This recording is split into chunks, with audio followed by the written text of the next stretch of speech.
ನಿನ್ನೆಯ ದಿನ ರಾಜ್ಯದ ಉಚ್ಚ ನ್ಯಾಯಾಲಯ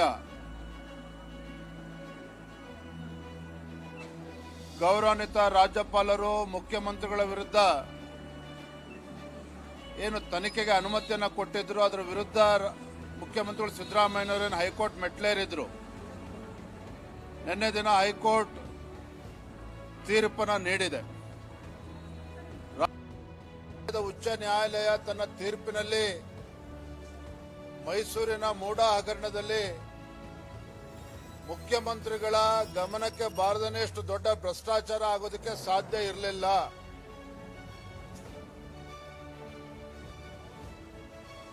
ಕೇವಲ 4,600 ಸ್ಕ್ವೇರ್ ಫೀಟ್ ಅಷ್ಟು ನಿವೇಶನ ಸಿಗಬೇಕಾಗಿತ್ತು ಕಾನೂನು ಪ್ರಕಾರ. ಆದರೆ ಇವರಿಗೆ 56 ಕೋಟಿ ಬೆಲೆ ಬಾಳ್ತಕ್ಕಂಥ 14 ನಿವೇಶನಗಳು ಸಿಕ್ಕಿರ್ತಕ್ಕಂಥದ್ದು ಕಾನೂನು ಬಾಹಿರವಾಗಿದೆ.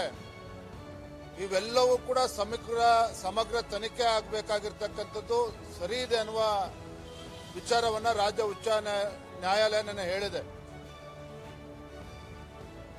ಹೈಕೋರ್ಟ್ ತೀರ್ಪಿನ ನಂತರದಲ್ಲಿ ಮುಖ್ಯಮಂತ್ರಿಗಳ ಒಂದು ಹೇಳಿಕೆಯನ್ನು ಕೂಡ ನಾನು ಗಮನಿಸ್ತಾ ಇದ್ದೆ. ಮುಖ್ಯಮಂತ್ರಿಗಳು ತಮ್ಮ ಬಂಡತನದಿಂದ ಇನ್ನೂ ಕೂಡ ಹೊರಗೆ ಬರ್ತಾ ಇಲ್ಲ. ಬಿಜೆಪಿ ಮೇಲೆ ಆರೋಪಗಳನ್ನ ಮಾಡಿದ್ದಾರೆ.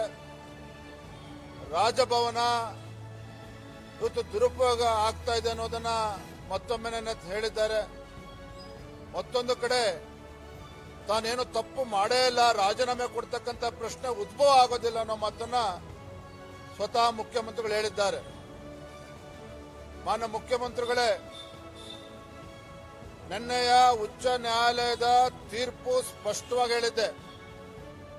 ಯಾವ ರೀತಿ ಭ್ರಷ್ಟಾಚಾರ ಆಗಿದೆ, ಯಾವ ರೀತಿ ಅಧಿಕಾರದ ದುರುಪಯೋಗ ಆಗಿದೆ, ಮೇಲ್ನೋಟಕ್ಕೆ ಇದು ತನಿಖೆ ಆಗಬೇಕಾಗಿದೆ ಅನ್ನುವ ಅಂಶವನ್ನ ರಾಜ್ಯದ ಉಚ್ಚ ನ್ಯಾಯಾಲಯ ಹೇಳಿದ್ರೂ ಸಹ ಇವೆಲ್ಲವೂ ಕೂಡ ಆರೋಪಗಳು ರಾಜಕೀಯ ಪ್ರೇರಿತ ಆಗ್ತಕ್ಕಂಥ ಬಿಂಬಿಸ್ತಕ್ಕಂಥ ಕೆಲಸ ತಾವು ಮಾಡಿದ್ದೀರಿ. ನಾನು ಈಗಲೂ ಹೇಳ್ತೇನೆ, ನ್ಯಾಯಾಲಯದ ತೀರ್ಪನ್ನ ಗೌರವಿಸಬೇಕು. ರಾಜ್ಯದ ಜನರ ಅಭಿಪ್ರಾಯಕ್ಕೆ ನೀವು ಮನ್ನಣೆಯನ್ನು ನೀಡಬೇಕು.